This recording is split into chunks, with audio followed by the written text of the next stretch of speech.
ललन सिंह इस सीट को बचाने के लिए अपने लिए अंदर अंदर हरवा देंगे राष्ट्रीय अध्यक्ष जी। और मुकामा मतलब अनंत सिंह कालांतर में हो गया है, और अनंत सिंह मतलब मुकामा हो गया है। अनंत सिंह नीतीश लालू को के गठबंधन को भी तोड़ दिए और भाजपा को भी ध्वस्त कर दिए, दोनों को ध्वस्त कर दिया उन्होंने।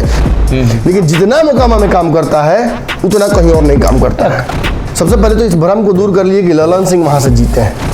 अनंत सिंह पिछली बार ही कह रहे थे कि नहीं हमको सांसद बनना है, जाएंगे प्लेन से हवाई जहाज से दिल्ली जाएंगे, तो अब नहीं जाएंगे। भूमिहारों का दबदबा इस सीट पर आज से नहीं है, एक जमाने से है।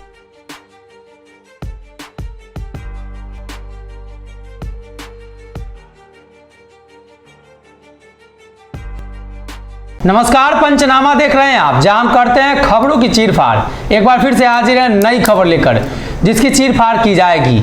आए दिन हम लोग बिहार की सियासत से जुड़ी हुई घटनाओं पर चर्चा करते हैं, उसकी चीरफाड़ करते हैं पार्टी के तह तक, यानी किस दल के अंदर क्या चल रहा है। लेकिन ये पंचनामा अलग है, ये चुनावी पंचनामा है। इसमें हम चुनाव का रिजल्ट बताएंगे कि यहाँ का परिणाम क्या है, वहाँ का परिणाम क्या है, और आखिरकार ये परिणाम क्यों आने वाला है, पीछे का कारण क्या है। मुकामा की चर्चा होगी, डॉक्टर साहब बताएंगे कि कौन जीत रहा है। रिजल्ट आज ही पता चलेगा, लेकिन कुछ आंकड़ों को हम रख देते हैं, उसके बाद डॉक्टर साहब की तरफ चलेंगे। दरअसल बात की जाए तो मुकामा में भूमिहार, कुर्मी, यादव, पासवान, राजपूतों की जो जनसंख्या है वो ज्यादा है, यानी ज्यादातर इनके मतदाता हैं। धारू समाज भी है जी, धारू समाज भी जी। तो कहीं ना कहीं ये मतदाता काफी महत्वपूर्ण हो जाएंगे उस क्षेत्र में। तो डॉक्टर साहब आकलन करेंगे कि क्या क्या होने वाला है, क्यों होने वाला है। उसके पहले अनंत सिंह के बारे में चर्चा कर लेते हैं। लगातार जीतते आए हैं 2005 से, तो क्या वोट बैंक रहा है उनका। 2020 के चुनाव में 78,721 वोट अनंत सिंह को आया। टोटल जितना पोलिंग हुआ उसका 53%। राजीव लोचन सिंह जदयू से 42,964। 15 की बात करें, यानी उसके 5 साल पहले की, तो अनंत सिंह को 54,000। नीरज कुमार जो जदयू के मुख्य प्रवक्ता एमएलसी हैं उनको 35,000। ललन सिंह जो इस बार अनंत सिंह के सामने हैं उनको 16,000, और एलजेपी के जो प्रत्याशी थे 15,000। 10 वाला काफी महत्वपूर्ण है, जिसके आधार पर ललन सिंह दावा ठोक रहे हैं अनंत सिंह को 51,000। और सोनम देवी जो वर्तमान में है, जिसका जिक्र ललन सिंह कर रहे थे कि हमने देखा कि उधर से अगर चूड़ी बजाने वाली है तो इधर से चूड़ी हमने टकरा दिया, यानी अनंत सिंह उनकी पत्नी के खिलाफ लड़ी थी, तो वो इस बार उनकी पत्नी के खिलाफ नहीं लड़ रहे हैं, अपनी पत्नी को उतार दिया है। वोटों का मार्जिन 9,000 का रहा 2010 के चुनाव में, और उसी दम पर वो दावा ठोक रहे हैं 12 साल बाद। डॉक्टर साहब की तरफ चलते हैं। डॉक्टर साहब, 12 साल में कुछ बदला नहीं होगा? नहीं, बहुत कुछ बदला है। आपने जो पैटर्न बताया, इस पैटर्न के आधार पर देखिए क्या क्या बदला है, समझिए।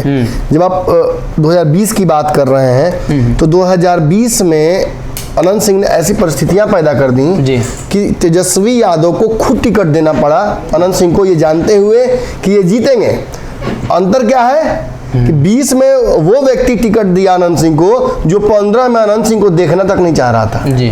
तेजस्वी यादव ने बैड एलिमेंट कहा था, लेकिन आप जानते हैं, आपने जो जितना बताया चुनाव 2010 के अब तक का, इस चुनाव में खास ये रहा अनंत सिंह का वोट बढ़ता गया 51, 54, 78, और बड़े मार्जिन से हराते गए। अब लोग कह रहे हैं कि मुकामा में इस बार अनंत सिंह का नहीं चलेगा। पिछले बार भी पत्नी को उन्होंने आगे किया था, ललन सिंह जीत गए, जो बड़े ललन सिंह वो जीत गए। एक इसमें फैक्टर ये भी है कि अनंत सिंह की पत्नी का योग नहीं है चुनाव जीतने का। लोग यही अवधारणा लोग सामने ला रहे हैं। लेकिन आपको एक बात बता दूं मैं, सबसे पहले तो इस भ्रम को दूर कर लिए कि ललन सिंह वहां से जीते हैं, बड़े ललन सिंह, राष्ट्रीय अध्यक्ष ललन सिंह। राष्ट्रीय अध्यक्ष ललन सिंह वहां से जीते नहीं। नरेंद्र मोदी के चेहरे पर, नरेंद्र मोदी के जीत के रथ पर सवार होकर वो पुलवामा वाले मैटर में वो निकल गए थे। नहीं तो उस बार ये आप निश्चिंत रहिए कि बहुत तगड़ा व्यवस्था इनको मिलने वाला। तो वहां भी दिलचस्प बातें हैं। बाढ़ और मोकामा विधानसभा से अनंत सिंह लीड कर गए थे जी, और लखीसराय पहुंचने के बाद ललन सिंह जीते थे। देखिए, आप बात जान लीजिए कि अनंत सिंह को रोकने के लिए इस बाहुबली छवि को, रॉबिन हुड छवि जो उन्होंने बना रखी है, जो पॉपुलैरिटी है उनकी, बाप रे, यूट्यूब पे वीडियोस डाल देने पे उसके व्यूज आते हैं जी। हमारा वीडियो भी हमको मीम बना के भेज जाता है। मैंने भी एक बार गलती से अनंत सिंह जी का इंटरव्यू ले लिया था जी, वो पूरा मीम मटेरियल बन गया। जिसने लिया है, बिहार के बड़े बड़े पत्रकारों ने लिया है, सभी का मीम बना हुआ है। तो इतनी मतलब खपत किसी नेता की बिहार में नहीं है, बिहार के बाहर तक उन पे जो मीम बनता है, जो आलोक ने इंटरव्यू उनका लिया था, मतलब ऐसा कोई मीमर ही नहीं है जो, और जो आजकल के जो यंग जो कहे जाते हैं कॉमिक्स, वो हमेशा उसको यूज करते हैं, और कॉमिक टाइमिंग होती है। और इसी सरकार को कहा था, कोई दूसरी सरकार को नहीं कहा था, इसी सरकार को कहा था। लेकिन ये सारी हल्की चीजें एक तरफ और अनंत सिंह का बढ़ता वोट प्रतिशत एक तरफ, पूरे बिहार में एक बात आपको जान लेना चाहिए कि जातीय समीकरण हर तरह काम करता है, लेकिन जितना मोकामा में काम करता है उतना कहीं और नहीं काम करता है। हमने लोग यही से फेमस हुआ डायलॉग कि एक बावन का लड़का 7 वोट दिलवाता है, ये मोकामा का ही कहावत है। एक बावन का लड़का यानी एक भूमिहार बच्चा जो एडल्ट है, जो वोट देता है, वो 7 वोट दिलवाता है। अनंत सिंह का जो ख्याति है, जो उनकी उपलब्धि है, जो उनको लोग जानते हैं, वो माउथ टू माउथ ही है, एक से दूसरा। कोई अगर अनंत सिंह का वीडियो चलती ट्रेन में निकाल के देखने लगता है तो बगल वाला अपने आप खींचा चलाता है, धीरे से मुंडी घुसा लेगा, होगी क्या चल रहा है, हरा दे भाई, इंटरेस्टिंग हरा दे भाई। ये सब जो उनका फेमस डायलॉग्स है, ये इसको आप इग्नोर नहीं कर सकते। और मुकामा मतलब अनंत सिंह कालांतर में हो गया है, और अनंत सिंह मतलब मुकामा हो गया है। मुकामा का नाम मतलब अनंत सिंह। मुकामा किसी से भी पूछिए या बोलिए तो कहते अनंत सिंह जी की बड़ा मुकामा, हाँ भाई वही है। तो इस मुकामा में बदलाव क्या हुआ है? आखिर भाजपा यहाँ चुनाव लड़ने आ रही है और भाजपा भी कुछ जरूर करेगी, भाजपा भी अपना कुछ, भाई जीतना है भाजपा को मैसेज भी नीतीश कुमार को तो ऐसे को देना है कि आपके गठबंधन के सामने हम मजबूत हैं। फिर 2015 वाली स्थिति तो नहीं हो सकती है। 15 में मुकामा से अनंत सिंह नीतीश लालू को के गठबंधन को भी तोड़ दिए और भाजपा को भी ध्वस्त कर दिए, दोनों को ध्वस्त कर दिया उन्होंने। कालांतर में कांग्रेस को भी ध्वस्त किया है। तो इस सारा कांग्रेस को ध्वस्त किया, जदयू को ध्वस्त किया, राजद को ध्वस्त किया, लालू को ध्वस्त किया, नीतीश को ध्वस्त किया, तेजस्वी ने बचे हुए हैं। तेजस्वी अपने को कल ध्वस्त कराया, तेजस्वी ने दे दिया धीरे से टिकट कि भाई लीजिए आप लड़िए चुनाव। इससे बेटर विनेबिलिटी और परसेंटेज नहीं हो सकता किसी भी सीट पर।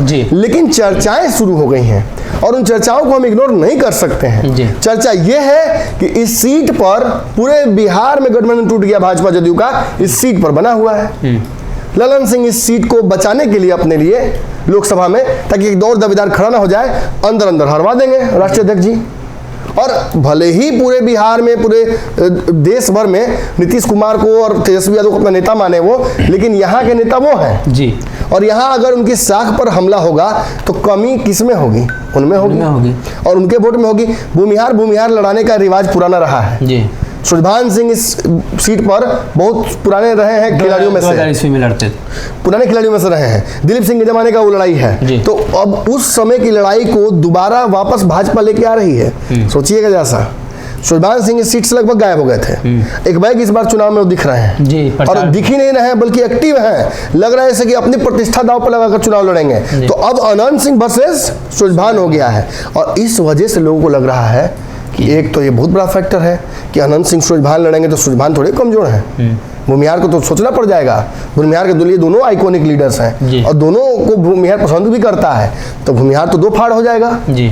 तो यही चांस बन जाता है ललन सिंह जीतने का। लेकिन इसके बाद भी एक गेम है जो मैं बोल रहा था कि कहीं ना कहीं जो बड़े ललन सिंह हैं और जदयू का जो इस पूरे सीट पर एक दावा था, क्योंकि संसदीय क्षेत्र जदयू का है, पिछली बार जदयू वहाँ से चुनाव लड़ी थी। आपको याद होगा नीरज कुमार चुनाव लड़े थे तो 35,000 समथिंग वोट लेके आए थे हमको लगता है, और अनंत सिंह ही हराए थे उनको 54,000 वोट लेके आए थे। तो ये क्या साबित करता है? जदयू और नीरज कुमार और अनंत सिंह, माफ कीजिएगा ललन सिंह उस सीट को चाहते हैं अपने पास रखना। वो एक सेफ सीट है, वो एक सेफ जगह है जिसकी राजनीति ललन सिंह करते हैं। और केंद्र में जब मोदी सरकार को रोकना है, भाजपा को कमजोर करना है, निगोशिएट करना है, तो उसके लिए उनको सांसद फिर बनना होगा। ऐसी स्थिति में आप अपने लिए चुनौती तो नहीं बोलिएगा। क्या लगता है कि ललन सिंह को अगर मुकामा जीतना हो तो अनंत सिंह के विरोध के बाद जीत जाएंगे? मैंने आपको एक बात, चुनाव लड़ना अलग चीज है, घर के आंगन में कोई पेड़ बो देना अपनी बात है, घर के बीचों बीच कोई पेड़ नहीं बोता है। और ये कहीं ना कहीं ललन सिंह के लिए जो नीलम देवी हैं ये वही पेड़ बन जाएंगी। अगर यहाँ वो जीतती हैं, जैसा कि संभावना लगभग प्रबल लग रहा है, तो उसके बाद क्या होगा?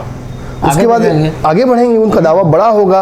अनंत सिंह पिछली बार ही कह रहे थे कि नहीं हमको सांसद बनना है, जाएंगे प्लेन से, हवाई जहाज से दिल्ली जाएंगे, तो अब नहीं जाएंगे, जाना होगा ना। भेजना होगा।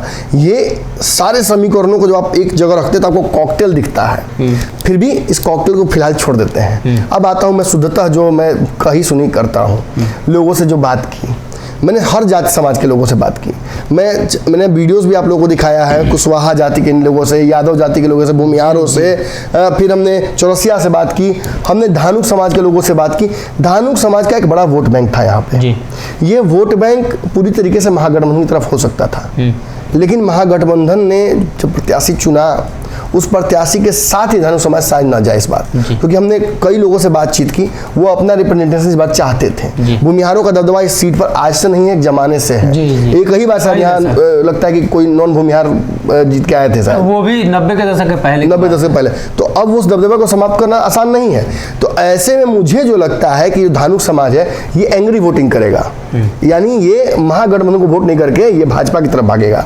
और इसको भुनाने के लिए आपको याद होगा जिस वक्त हम महागठबंधन, जिस हम मोकामा में थे, उस वक्त आपको याद होगा भाजपा के यहाँ बिहार का अध्यक्ष भी थे। लगातार वो घूम रहे थे, लोगों से बातचीत कर रहे थे। अब सुन रहे हैं कि पूरी ताकत झोंक दी है, सारे सवर नेताओं को वहाँ कैंपिंग करने के लिए भाजपा ने उतार दिया है। तो फैक्टर्स ये होंगे, लेकिन मुझे फिर लगता है कि सूरजभान सिंह की पत्नी अगर यहाँ से लड़ती चुनाव तो बहुत बड़ा मतलब दावा हो जाता है। लेकिन पहले भी नीलम देवी चुनाव लड़ी हैं, सोनम देवी पहले भी सोनम देवी चुनाव लड़ी हैं, और सोनम देवी के चुनाव लड़ने में उन्होंने वोट भी लाया था, कोई ऐसा 2010 में अच्छा खासा वोट भी लेकर आई थी।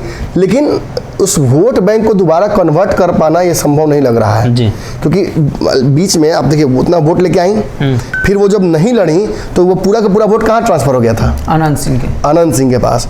तो अनंत सिंह ने उस वोट बैंक को क्या लगता है आपको छोड़ दिया होगा क्या? नहीं, कैच किया होगा। अब वो वोट उनके पास रह गया है। तो फिर से जब सोनम देवी आ रही हैं, दावत यहाँ से ठोक रही हैं, तो थोड़ा सा कमजोर वो दावेदारी दिख रही है। कल दोनों को शक्ति प्रदर्शन करना है। देखिए कितना मजेदार चीज है, कल दोनों पार्टियां, सोनम देवी और नीलम देवी दोनों कल प्रचार करने जा रही हैं, और कल दोनों अपना वहां से नामांकन करने जा रही हैं। और ऐसी स्थिति में आप सोचिए कि कैसा होगा मोकामा का दृश्य।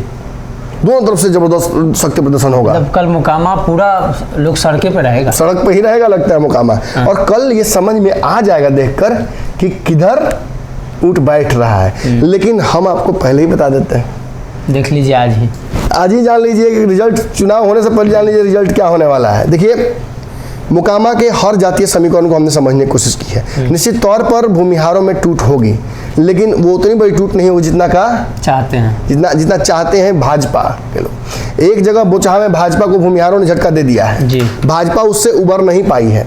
भाजपा ने बोरो किया हुआ कैंडिडेट उतारा है। वहाँ के जो लोकल वोटर्स हैं वो ये जोड़ घटाव कर रहे हैं कि इनके पास कैंडिडेट नहीं था क्या। भाजपा से कई लोगों का नाम चल रहा था और भाजपा ने सबको रोककर और जदयू से कैंडिडेट को उतार दिया यहाँ से। दूसरी बात, ये बार बार जोड़ घटाव चल रहा है कि क्या भाजपा ने जो प्रत्याशी उतारा है उस प्रत्याशी का अपना कोई वोट बैंक है? क्या उन्होंने भाजपा के कार्यकर्ताओं के लिए, भाजपा के वोटर के लिए कुछ किया है? अब तक तो जदयू में थे। तो ये सारे सवाल जब आते हैं तो इन सवालों से क्या होता है कि एक दुराव होता है, और धीरे धीरे उससे अच्छा है अनंत सिंह के दे दो भाई। बिल्कुल, अनंत सिंह के खिलाफ देखिए बस 3 ही फैक्टर जा रहा है। याद रखिए इन 3 चीज़ों को। एक, धानुक समान जो है जो कहीं ना कहीं प्रतिनिधित्व खोज रहा था, इस बार उसको नहीं मिल रहा है, तो ऑब्वियसली वो छितराएगा। दूसरा, ललन सिंह का वो संसदीय क्षेत्र है। ललन सिंह और भाजपा के बीच बहुत बढ़िया गठबंधन वहाँ था, वो गठबंधन एकाएक टूटा है ललन सिंह के महत्वाकांक्षाओं के चलते। अगर ललन सिंह केंद्र में मंत्री बन गए होते तो क्या आज नीतीश कुमार का गठबंधन टूटता? ये बड़ा सवाल है। ऐसा सवाल का जवाब आप भी जानते हैं और जनता भी जानती है। तो ऐसे में ये भी एक बड़ा फैक्टर है। ललन सिंह क्या अंदर ही अंदर वहाँ कमजोर कर रहे हैं अनंत सिंह को, क्योंकि जदयू की तरफ से अभी तक लिस्ट नहीं बनी है, केवल औपचारिक घोषणा कह दिया गया कि हाँ जीत रहे हैं हम वहाँ से। कोई वहाँ जाने के लिए अब तक तैयार नहीं हुआ है, कोई स्टार प्रचारक को भेजा नहीं गया है। तो ये भी बहुत बड़ा सवाल है। नीतीश कुमार खुद उतरते हैं, अगर नीतीश की साख की बात होती तो नीतीश खुद उतरते हैं, लेकिन नहीं उतरे। तो ये भी एक बड़ा सवाल है। और एक बड़ा फैक्टर ये भी है कि इस सीट पर मुकेश सहनी और चिराग पासवान ने प्रत्याशी नहीं उतारा अब तक। चिराग पासवान भाजपा को हराना नहीं चाहते हैं, मुकेश सहनी भाजपा से रिश्ता खराब नहीं करना चाहते हैं, और मुकेश सहनी चाहते नहीं हैं कि तेजस्वी यादव को कमजोर किया जाए यहाँ पे। भाजपा फिर अंदर ही अंदर ये सेटिंग हो गया है तेजस्वी और मुकेश सहनी में। जी। बहुत जल्दी मुकेश सहनी आपको महागठबंधन में दिखेंगे, लेकिन उसके पहले उनकी जो अग्नि परीक्षा ली जा रही है या लिटमस पेपर टेस्ट किया जा रहा जी। है, इसमें अब तक तो वो खरे उतरे हैं। ऐसे में उनके समाज का भी जो वोट है वो किधर ट्रांसफर होगा? अनंत सिंह की तरफ। अनंत सिंह की तरफ। तो निश्चित तौर पर अनंत सिंह के खिलाफ प्रत्याशी उतारने से जदयू, लोजपा और वीआईपी तीनों ने परहेज किया है। और इससे क्या साबित होता है? अनंत सिंह मजबूत है। अनंत सिंह मजबूत है। तो मुझे नहीं लगता कि उसमें कुछ कहने की आवश्यकता है। ये सीट ऑटो फैसला अपना कर चुका है। जी। हमें गोपालगंज पर ज़्यादा फोकस करना चाहिए, उसकी चर्चा करनी चाहिए। उस सीट पर तेजस्वी की नाक, लालू यादव की नाक दांव पर है। जी। और वहाँ से जो प्रत्याशी दिया गया है वो भी भाजपा के समीकरण में बड़ा तगड़ा फिट बैठता है। तो कैसे सेंधमारी करेंगे? क्या बोचहां रिपीट वहाँ होगा? यहाँ तो याद रखिए एक बात, मोकामा में मोकामा ही रिपीट होगा, जी। लेकिन गोपालगंज में बोचहां रिपीट हो सकता है। तो कहीं ना कहीं एक बार फिर से ये कयास लगाए जा रहे हैं कि अनंत सिंह की दावेदारी मजबूत है। और ये मजबूत दावेदारी के पीछे का कारण है जो रिकॉर्ड रहा है अभी तक, अनंत सिंह का वोट बैंक बढ़ता चला गया है। और वहीं दूसरी तरफ बात करें तो भाजपा के पास अपने प्रत्याशी नहीं है और ये प्रत्याशी जनता दल यूनाइटेड के हैं। तो क्या भारतीय जनता पार्टी के कार्यकर्ता, नेता उस प्रत्याशी को अपनाएंगे जो कल तक नरेंद्र मोदी के खिलाफ, भाजपा के खिलाफ बयानबाजी करते थे या जदयू के लिए बोलते थे? तो ऐसे में इंतजार करना होगा चुनाव का और उसके बाद परिणाम का। फिलहाल के लिए इस पंचनामा में